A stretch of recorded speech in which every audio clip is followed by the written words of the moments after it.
नमस्कार सर्वांना, जय एकविरा. तर गाईज खूप दिवसापासून व्लॉग नव्हता बनवला, तर आज मिनी व्लॉग चालू केला. आणि शुक्रवार पण होता, तर आईचा अभिषेक होता.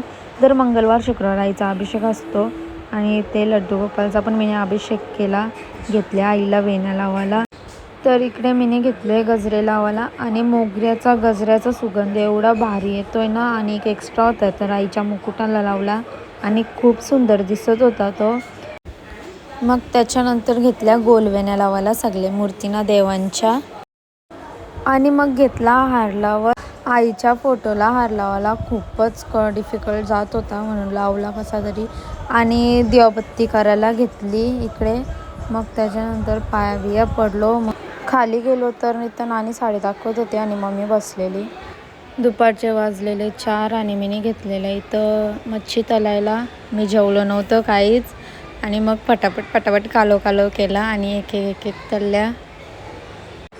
किती दिवस मच्छी पण नव्हती, खाली होती म्हणून गाईज. बरं जेवलो नसतं पण मच्छी होती, मग जेवलो. तर 3 सांज झाली, झोपलो होतो तर उठलो. आणि इथं लाईट गेली होती आणि बघा माझा चहाचा टाईम बघा 8 वाजता. म्हणजे सकाळी आपण एवढा दूध बीत पियाचा, एवढा मेंटेन करायचा आणि संध्याकाळची आहेच तो चहा न कॉफी. तर असा काय होता माझा आजचा दिवस. Bye bye.